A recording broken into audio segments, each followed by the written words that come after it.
Oh my goodness, third graders, it's chapter 10, the last chapter in My Father's Dragon. Let's see how this cute story ends. My father finds the dragon. When my father was crossing the back of the 15th crocodile with 2 more lollipops to go, the noise of the monkeys suddenly stopped, and he could hear a much bigger noise getting louder every second. Then he could hear 7 furious tigers and 1 raging rhinoceros and 2 seething lions and 1 ranting gorilla along with countless screeching monkeys, led by 2 extremely irate wild boars, all yelling, "It's a trick! It's a trick! There's an invasion and it must be after our dragon! Kill it! Kill it!" The whole crowd stampeded down to the riverbank. The whole crowd stampeded down to the riverbank. As my father was fixing the 17th lollipop for the last crocodile, he heard a wild boar scream. "Look, it came this way. It's over there now. See it?" The crocodiles made a bridge for it, and just as my father leapt onto the other bank, one of the wild boars jumped onto the back of the first crocodile. My father didn't have a moment to spare.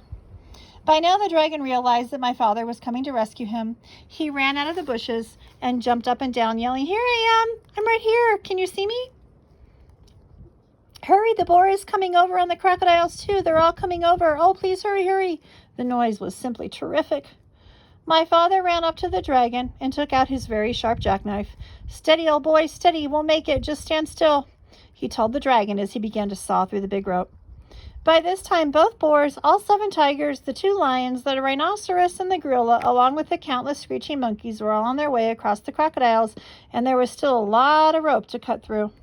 "Oh, hurry," the dragon kept saying, and my father again told him to stand still. "If I don't think I can make it," said my father, "we'll fly over to the other side of the river and I can finish cutting the rope there."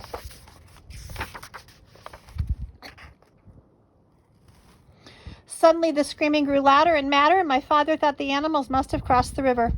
He looked around and saw something which surprised and delighted him, partly because he had finished his lollipop, and partly because, as I told you before, crocodiles are very moody and not the least bit dependable, and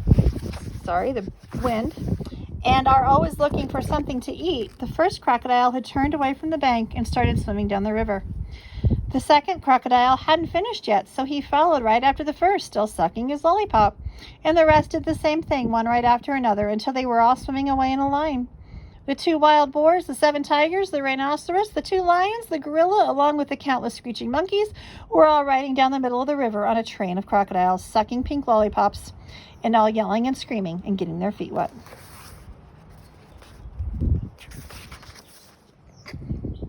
Ah, this is some great artwork.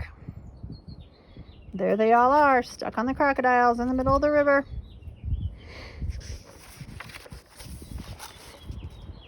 My father and the dragon laughed themselves weak because it was such a silly sight. As soon as they had recovered, my father finished cutting the rope, and the dragon raced around in circles and tried to turn a somersault. He was the most excited baby dragon that ever lived. My father was in a hurry to fly away, and when the dragon finally calmed down a bit, my father climbed up on his back. "All aboard," said the dragon. "Where shall we go?"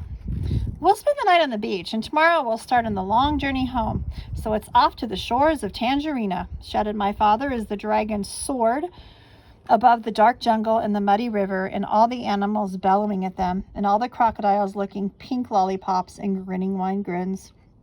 After all, what did the crocodiles care about a way to cross the river? And what a fine feast they were carrying on their backs. As my father and the dragon passed over the ocean rocks, they heard a tiny, excited voice scream, "Bumcack, bumcack, we need our naggin. We need our dragon." But my father and the dragon knew that nothing in the world would ever make them go back to Wild Island. The end. I hope you enjoyed that book, third graders. My next video is going to be a quick summary of this book.